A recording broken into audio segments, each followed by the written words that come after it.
It was Thomas Paine who said, "These are the times that try the souls of men." I'm Bankole Thompson, and you're watching Center Stage. This week, we go right into the heart of what everybody in this city is talking about: politics, politics, politics. Can the mayor, in fact, govern? Can Detroit's Mayor Dave Bing take us out of the economic tsunami that the city is in?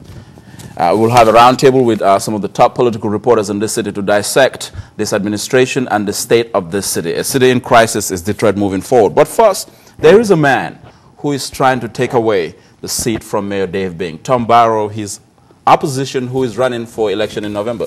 Thank you very much for coming on the program. Bankole, it's a pleasure. It's a privilege to be here. Thank you very much for having me.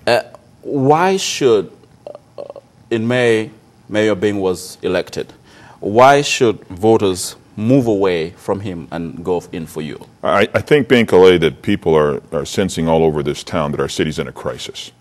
It's in a crisis from the point of view of not only an economic crisis because of the impact of the automobile industry, but also in terms of quality of life, public safety, the perception of the city.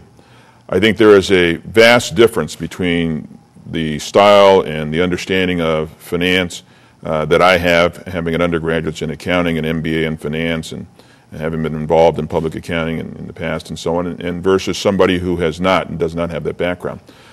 Being born in Detroit, I know what impacts Detroiters and what the impact of a particular cut. My style is different. I don't make cuts and change people's lives without full knowledge and without partnering with those who are going to be most affected. I think all of Detroit recognizes that there may be the necessity to make changes and reductions. I think the problem is because my opponent, Mr. Bing, seemingly is not in charge and has brought in people who are the ones who caused the problem, there's a lot of suspicion. And it's borne out literally every day with a change and then a restoration. We're running out of money one moment for the buses, and then we found some money, and we're going to run out of money October 1st, and then we found some more money that will take us to near the end of the fiscal year, and just yesterday. But is that not typical of past administrations either, anyway? No, I don't think it is, but in my view, I guess I wouldn't care. Before I make these kind of draconian cuts that affect the quality of life and people's lives, I think I would need to, people want to know some facts, and we're not being shown facts. And the fact that our audit report is 2 years behind, that tells me, with my background, my finance background, that our records are in disarray. And that's why we're seeing this up and down, and the unions and the stakeholders don't trust them. This is not a business. Detroit is not a business. Detroit's a municipality who's supposed to deliver services. So I view it differently. In the primary, you had 11%, correct? And I asked the mayor in a recent interview, sit down with him for the Michigan Chronicle. He said he would not debate you because the percentage of people that voted for you is very, very insignificant, basically. You know, I guess to be candid with you, Bankole, I actually he doesn't see that as a mandate. I think he's living in a bubble for two reasons. One, while I've accepted the results of the primary, we're going to have something very significant to say about the whole voting process, because we have certain things that we know in my own census. But I think if he's out on the street, right now he's in a bubble. He doesn't come out, he doesn't campaign.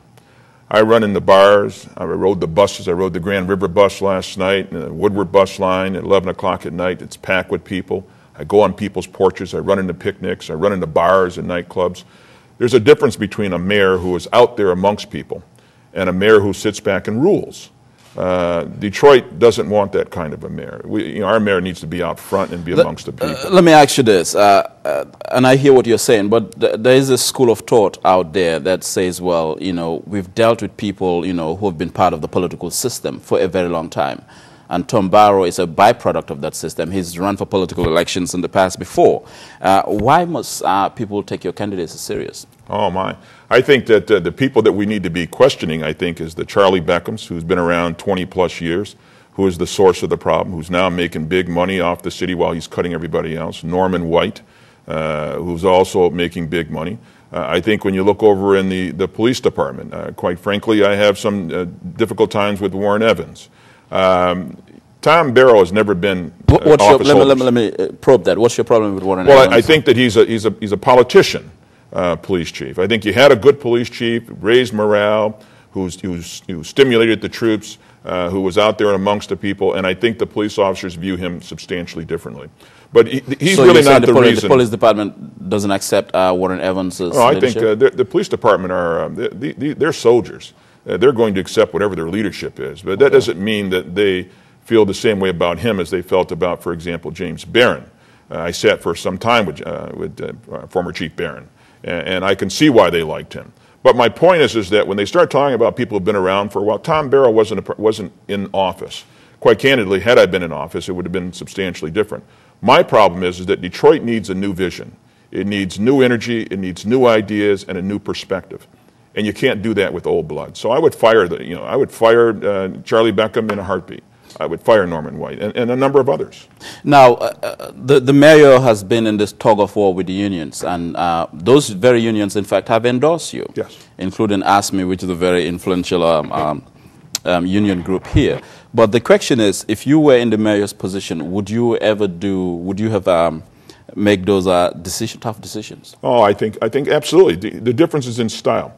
And it's a huge difference. When you have stakeholders like unions, my mother was a member of ASME for 35, 36 years. I mean, that ASME paycheck is what got me here today, how I'm sitting here talking now to Bankalei Thompson. Before I start to cut people, I bring the stakeholders in. I show them what I'm looking at. And I say, now, we've got to get from here to here. That's what's missing here. He's simply edicting. And I think that's what's turning the union people off. And quite candidly, as of today, we still haven't seen anything.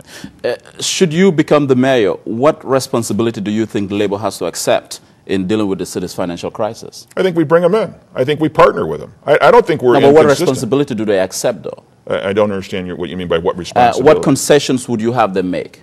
Well, I think we have to determine where is the problem. I'm not convinced that labor is our problem, Bankalei. Right. They're blaming the employees and the workers because they're empirical. You can see them, you can touch them. It's not the workers. When I looked at the 2007 Comprehensive Annual Report at page 68, 69, every city department is millions and millions of dollars over budget. Employees are budgeted for. There's something else big going on. When you see former officials living very large, something else is going on. You see Cobo Hall and the corruption in Cobo Hall and officials going to jail. So are you suggesting we need to have a financial crimes commission? I don't quite think I'd call it that. I think I would forensically review, for example, fringe benefits. I would forensically review purchasing. I would forensically review payroll.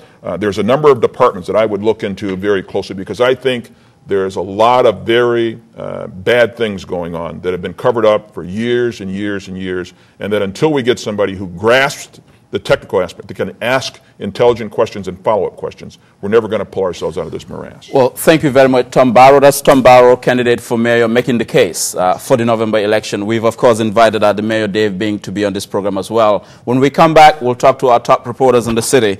Politics.